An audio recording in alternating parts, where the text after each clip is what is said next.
Welcome back my YouTube channel. दोस्तों मेरे इस यूट्यूब चैनल में आप सभी का स्वागत। दोस्तों एक जमाना था जब मिडिल क्लास फैमिली में स्कूटर का होना बहुत ही प्राउड फील कराता था, लेकिन 90s का दौर आते आते बाइक ने स्कूटर की जगह लेना शुरू कर दी। भारत में सबसे पहले जिस मोटरसाइकिल का क्रेज लोगों के सर पे सवार था वो बाइक थी हीरो होंडा की। अगर आप 90s के बोर्न हैं, हीरो होंडा दो अलग अलग कंपनीज है जो हीरो और होंडा को मिलने से बनी थी, जिसको इतनी पॉपुलैरिटी मिली 2001 में ये एक वर्ल्ड की लार्जेस्ट मोटरसाइकिल कंपनी बन गई। उस वक्त की बात करें जब हीरो और होंडा, तब इन्होंने इंडियन टू व्हीलर 50% मार्केट को भी कैप्चर कर लिया था। लेकिन फिर धीरे धीरे इस जॉइंट वेंचर में दरारें पड़ने लगी और इसका नतीजा हुआ कि 2010 में हीरो ग्रुप और होंडा दोनों अलग हो गए। क्या आपने ये कभी सोचा है कि एक साइकिल बनाने वाली कंपनी हीरो ग्रुप को इतनी हिम्मत कहां से आई कि उसने दुनिया के सबसे famous bike manufacturer company Honda से अपने नाते तोड़ दिए। पर यहाँ पे लोगों का मानना है कि इस अलगाव की असली वजह होंडा की तरफ से मिलने वाला धोखा था। लेकिन दोस्तों असल कहानी कुछ और ही है। हीरो ग्रुप और होंडा मोटर्स एक दूसरे से अलग क्यों हुए, तो दोस्तों आइए फिर इसको डिटेल में जानने की कोशिश करते हैं। दोस्तों मैं हूं आपका दोस्त रियाज, चलिए शुरू करते हैं।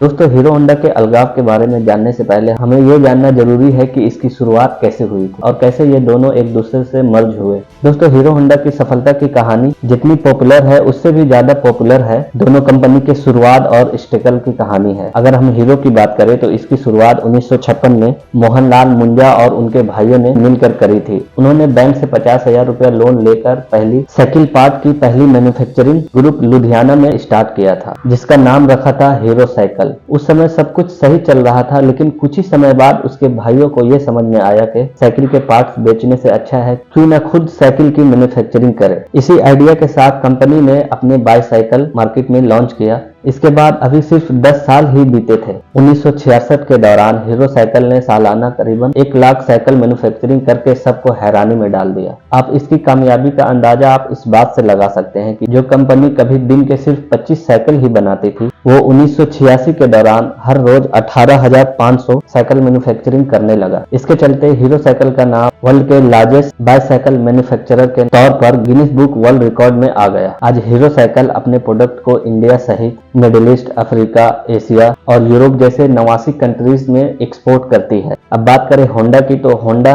हीरो से भी ज्यादा पुरानी कंपनी है और इसकी शुरुआत जापान के रहने वाले सेचिरो होंडा ने करी थी। शुरुआती दिनों में वो एक गैराज में साफ सफाई का काम किया करता था, लेकिन अपने लगन से उन्होंने जल्द ही मैकेनिक का काम सीख लिया। कई साल काम करने के बाद उन्होंने खुद की एक कंपनी खोली, तोकाई सिकिंग हैवी इंडस्ट्री कंपनी की शुरुआत करी थी, जहां वो पिस्टन रिंग बनाने का काम करते थे। उनका ये काम काफी ठीक चल रहा था, लेकिन इत्तेफाक से जापान वर्ल्ड वॉर का हिस्सा बन गया और उसी दौरान दुश्मन के हमले से सेचिरो होंडा की ये कंपनी पूरी तरीके से बर्बाद हो गई। उसके बाद उन्होंने फिर से दोबारा उस कंपनी को खड़ा किया, लेकिन चीजें अभी पूरी तरीके से संभली ही नहीं थी। फिर 1946 में लंकाई अर्थक्वेक ने तबाही मचा दी, जिसके बाद उसकी कंपनी फिर से एक मलबे का ढेर बन गई और अब इस हादसे के बाद सोचिरो होंडा पूरी तरीके से टूट चुके थे और उसके पास उतने पैसे भी नहीं थे कि अपनी कंपनी को फिर से दोबारा खड़ा कर सके। थोड़े दिनों के बाद उन्होंने फैक्ट्री के एसेट टोयोटा कंपनी को 4,50,000 में बेच दिया और फिर अक्टूबर 1946 में होंडा रिसर्च इंस्टीट्यूट की स्थापना की और फिर अक्टूबर 1946 में उन पैसों से होंडा रिसर्च इंस्टीट्यूट की शुरुआत करी। उसी दौरान उन्होंने देखा कि सेकंड वर्ल्ड वॉर में उनकी हार और भूकंप की वजह से जापान में इतनी गरीबी आ गई कि लोग पैदल चलने पर मजबूर हो गए। यही देख के उसके दिमाग में एक आइडिया आया कि ना एक साइकिल बनाई जाए और उस साइकिल में एक छोटा सा इंजन जोड़ दिया जाए और उसका ये आइडिया अच्छी तरीके से काम कर गया और कुछ ही समय के अंदर उसकी सस्ती बाइक की डिमांड बहुत ज्यादा बढ़ गई। फिर साल 1949 में उन्होंने होंडा रिसर्च इंस्टीट्यूट का नाम बदलकर होंडा मोटर रख दिया। बदलते वक्त के साथ इन्होंने नए नए इनोवेशन किए। उन्होंने एक से बढ़कर एक व्हीकल लॉन्च किए जो लोगों को काफी ज्यादा पसंद आई और फिर देखते देखते 1959 तक होंडा पूरी दुनिया में छा गई, पूरी दुनिया में मोटर बाइक मैन्युफैक्चरर बन गई। अब इस दोनों कंपनी की मर्जर्स की बात करें तो ये कहानी उस दौर की है जब हीरो कंपनी दुनिया की सबसे बड़ी साइकिल मैन्युफैक्चरर कंपनी थी और उस दौरान उन्होंने हीरो मैजेस्टिक मोप बनाना शुरू किया था, जिसे अमेरिका, अफ्रीका और यूरोप के देशों में बड़ी संख्या में एक्सपोर्ट किया जा रहा था। बदलते वक्त के साथ हीरो कंपनी के मालिक ब्रिज मोहनलाल मंजल ये गौर किया कि इंटरनेशनल मार्केट में मोटरसाइकिल का बिजनेस बहुत ही तेजी से ग्रो कर रहा है क्योंकि इंडिया में उस समय टू व्हीलर के नाम पर सिर्फ दो ही ऑप्शन मौजूद थे, पहला स्कूटर और दूसरा मोब बाइक। लेकिन उनके पास सबसे बड़ा चैलेंज ये था कि बाइक में लगने वाला इंजन, क्योंकि बाइक की इंजन की टेक्नोलॉजी इंडिया में मौजूद नहीं थी। लेकिन बृज मोहन साहब ने ये ठान ली थी इस इंजन को इंडिया में लाकर ही रहेंगे। लेकिन उसके पास सिर्फ एक ही ऑप्शन था कि कोई बाहर की कंपनी से कोलैबोरेट करना जिसके पास बाइक की इंजन की मैन्युफैक्चरिंग करने का एक्सपीरियंस हो। ये वो डर था कि कोई भी बाहर की कंपनी इंडिया में आकर सीधे सीधे इन्वेस्ट नहीं कर सकती थी। लेकिन इंडिया के गवर्नमेंट ने इस चीज की छूट दे रखी थी, अगर कोई इंडियन कंपनी चाहे कि किसी फॉरेन कंपनी के साथ मिलकर कोई बिजनेस शुरू करना चाहती है तो वो शुरू कर सकती है। इसी चीज का फायदा उठाकर बृज मोहन मुंजाल ने जापानी कंपनी होंडा के पास अपना प्रपोजल भेजा, जो कि उस समय पर दुनिया की सबसे बड़ी मोटरसाइकिल कंपनी बन चुकी थी।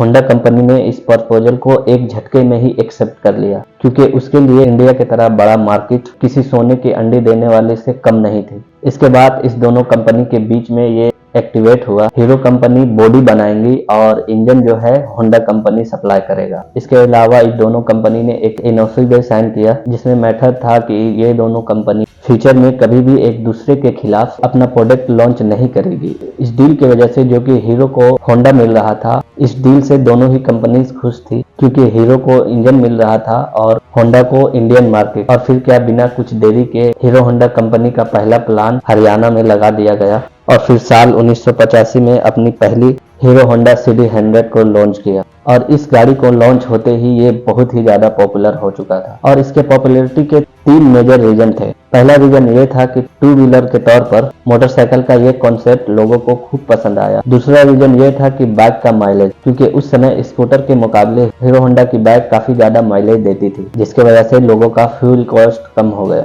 और कंपनी ने एक टैगलाइन भी दिया था कि फुल इट, सेट इट और फॉर इट, पेट्रोल भरिए और टंकी को बंद करिए और भूल जाइए। ये टैगलाइन उस दौर में खूब ज्यादा पॉपुलर हुआ था। और थर्ड रीजन की अगर बात करें तो वो थी इस बाइक का प्राइस। इस मोटरसाइकिल की प्राइस को बहुत ही अफोर्डेबल प्राइस पर लॉन्च किया गया था, क्योंकि ये कंपनी मिडिल क्लास फैमिली या फिर यूं कहे कि वर्किंग क्लास को टारगेट करना चाहती थी। और इसी स्ट्रेटजी के वजह से कुछ वक्त के साथ इसकी सेल्स में कई गुना ज्यादा उछाल देखने को मिला। पहली बाइक की सक्सेस के बाद हीरो होंडा ने साल 1986 में हीरो होंडा सिग लॉन्च किया, फिर CD100 SS और CD100 डिलक्स। लेकिन उस दौरान फिर जापानीज करेंसी में उछाल आया। इसके वजह से स्पेयर पार्ट्स जो जापान से एक्सपोर्ट हो रहे थे उसका रेट धीरे धीरे बढ़ने लगा था। अब इसी के वजह से हीरो होंडा की डील में एक किफायती बाइक बनाना धीरे धीरे मुश्किल होने लगा था। साथ ही इसमें काफी सारी कॉम्पिटिटर्स आ गए जो हीरो होंडा के मार्केट में सेल्स लगाना शुरू कर दिया। दोस्तों, हीरो होंडा का मकसद था कि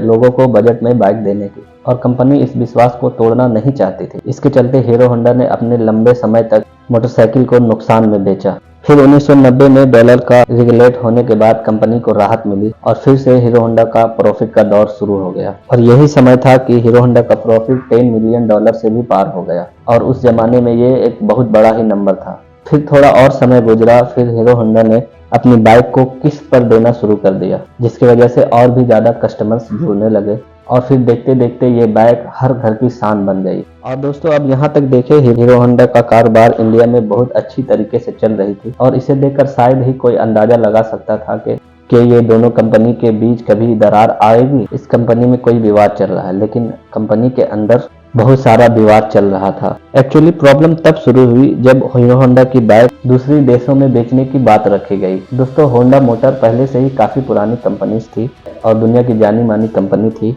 जो कि अमेरिका, एशिया जैसी डेवलप कंपनी में अपनी बाइक को, लेकिन जब हीरो होंडा की बाइक को उस मार्केट में उतारने की बात करी गई तो होंडा मोटर इसके बिल्कुल खिलाफ हो गया, क्योंकि उसको ये डर लगने लगा था कि अगर वहां ये बाइक सेल करी जाए तो उसके वजह से होंडा की मार्केट खराब हो सकती है। ऐसे में होंडा कंपनी वो चाह के भी इंडिया के अलावा सिर्फ नेपाल और भूटान और बांग्लादेश जैसे पड़ोसी देश में ही बेच सकता था। इस मतभेद का नतीजा ये हुआ कि दोनों कंपनी के रिलेशंस खराब होने लगे और कई तरह के इंटरनल इश्यूज भी डेवलप हो गए। और हीरो के साथ प्रॉब्लम ये थी कि हीरो सिर्फ बाइक की बॉडी ही बनाता था और वो इंजन के लिए अभी भी होंडा पर ही रिलाय करता था। लेकिन इन सब कॉन्फ्लिक्ट की वजह से उनको लगने लगा ये कोलैबोरेशन ज्यादा दिनों तक नहीं चल सकता है। और होंडा से अलग होने के बाद भी अगर वो कंपनी को रन करना चाहता है तो उसे एक इंजन बनाने की सख्त ज़रूरत है। उसके बाद हीरो ने इंजीनियर्स की एक टीम बनाई और इंजन की टेक्नोलॉजी को डेवलप करना शुरू कर दिया और ये चीज़ होंडा को बिल्कुल ही पसंद नहीं आई थी और दोनों के बीच कॉन्फ्लिक्ट और भी ज़्यादा बढ़ गया और इस कंपनी में बहुत ही सारे मतभेद थे क्योंकि हीरो होंडा की बाइक को डेवलप कंट्री में सेल करने के लिए होंडा हीरो से बहुत ही ज़्यादा रॉयल्टी की डिमांड करने लगा। इसके अलावा इन्होंने कोलैबोरेशन के टाइम पर ये एनओसी साइन किया था कि ये एक दूसरे की प्रोडक्ट को कभी भी लॉन्च नहीं करेंगे, लेकिन होंडा ने इस एग्रीमेंट को नज़रअंदाज कर दिया। साल 1999 में इंडिया के अंदर अपनी एक सेपरेट कंपनी स्टार्ट कर दी जिसका नाम था Honda motorcycle and scooter India private limited. अब होंडा ने अपनी बाइक को ठीक उसी के तरीके से उतारना शुरू कर दिया था जो हीरो होंडा अपनी बाइक को पहले से ही जैसे लॉन्च कर रहा था और वो भी लगभग उसी दामों में। इसका नतीजा हुआ कि हीरो होंडा के कस्टमर अब बढ़ने लग गए और इसके वजह से हीरो ग्रुप को भारी नुकसान का सामना करना पड़ा। ऐसे में हीरो कंपनी अभी भी हीरो होंडा की प्रॉफिट में कुछ हिस्सेदारी तक ही लिमिटेड था, लेकिन होंडा कंपनी के दोनों हाथ में लड्डू थे। एक तो हीरो होंडा से मिल रहा था और दूसरा अपनी सेपरेट कंपनी होंडा से कमा रहा था। इसी तरह ये सारे रीजन हीरो कंपनी को होंडा से अलग होने का एक बड़ा ही रीजन मिला।